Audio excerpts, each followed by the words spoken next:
Este año ha habido muy buenos títulos y nuevas novedades dentro del mundo de los videojuegos, aunque también muchas decepciones y juegos que podían triunfar han caído en lo más bajo. Si quieres evitar perder tiempo y dinero, aquí te traigo los peores juegos de 2024. Empezamos fuerte con el top 10, Suicide Squad Kill the Justice League. Este looter shooter de acción desarrollado por Rocksteady te pone al mando del Escuadrón Suicida con Harley Quinn, Deadshot, Capitán Boomerang y King Shark. Después del éxito de la película de James Gunn, este juego tenía todos los boletos para ser un éxito, pero que fuese un juego como servicio, el pésimo combate lo mandaron a lo más bajo, aunque tampoco le vino nada bien venir de juegos como la saga Arkham de Batman, muy querido por los jugadores. Lo quisieron resucitar después de las pocas ventas añadiendo al Joker, aún así no lo consiguieron, incluso hace unos días lo añadieron al catálogo de juegos gratis de Amazon Prime.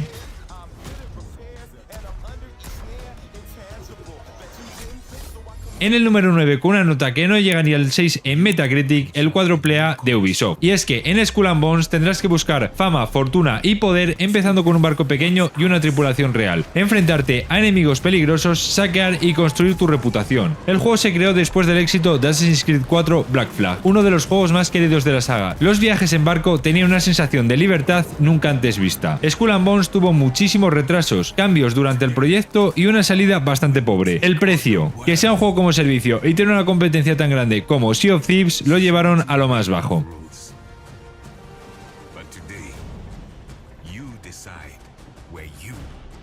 En el número 8, South Park Snow Day, que sinceramente después de los otros dos juegazos de la saga, este ni lo conocía. Y es que ambientado en un día en la nieve tendrás que librar batallas con los personajes de la serie en un multijugador en 3D de hasta 3 amigos luchando en escenarios llenos de trampas y obstáculos. Aunque hace énfasis en el humor característico de la serie, la mayoría de comentarios de los jugadores opinan que no tienen nada de la esencia, con falta de libertad como en los otros juegos, poco humor y una jugabilidad bastante repetitiva.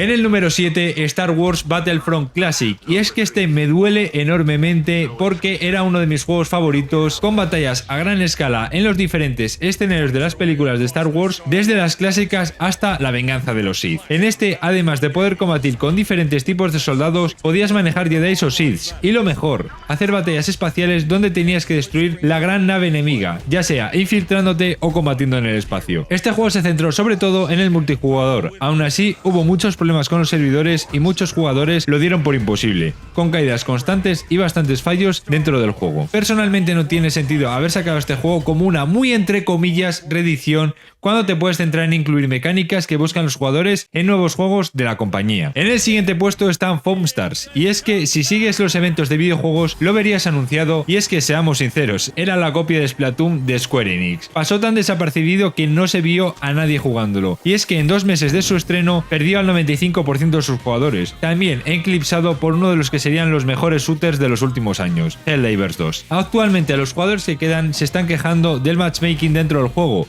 y los problemas en él, a lo que Square Enix no da señales de vida de que vayan a arreglarlo, lo que supone lo peor.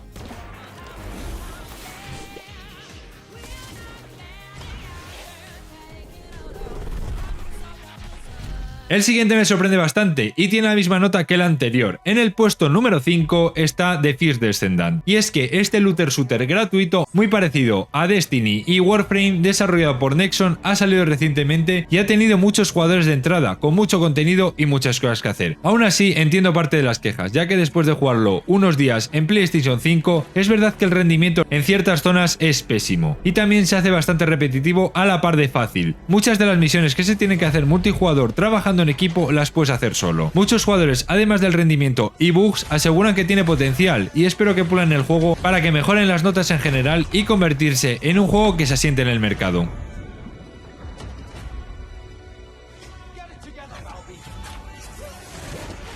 En el puesto 4, Taxi Life. Este simulador te permite experimentar la vida de taxista, donde tendrás que conducir de la mejor manera con un tráfico dinámico y diferentes condiciones climáticas, además de gestionar tu propio negocio de taxis, personalizarlos y mantenerlos en buen estado. También podrás interactuar con los diferentes clientes. La premisa es buena, sobre todo con el auge de los simuladores de diferentes trabajos que se han hecho muy populares también entre los streamers. Aun con la popularidad que cogió este juego, no se libra de las críticas, ya que los jugadores se han quejado del gran número de logros logros que tienes que conseguir, el mal diseño, la optimización y los pésimos controles. Todo esto lo he visto repetido en varios comentarios de diferentes plataformas, aunque no parece que sea algo que vayan a solucionar, ya que estos juegos tienen una esperanza de vida muy corta.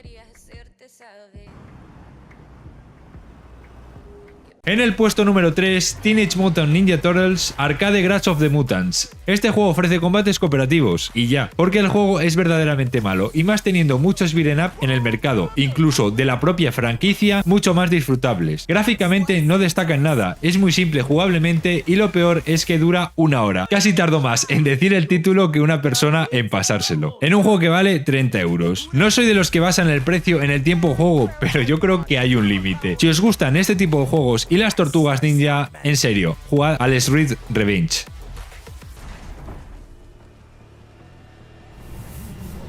Puesto 2 a una de las sagas más queridas por los amantes de los videojuegos de terror, y es Silent Hill The Sword Message. Me gustaría contar un poco de la trama, pero no quiero que me cierren el canal por ciertas palabras, y aunque el tráiler parece interesante, el juego deja mucho que desear, tildándolo tanto jugadores como la crítica de bastante pasable sin destacar en nada. Esperemos que este no sea el rumbo de la compañía con el futuro de la saga.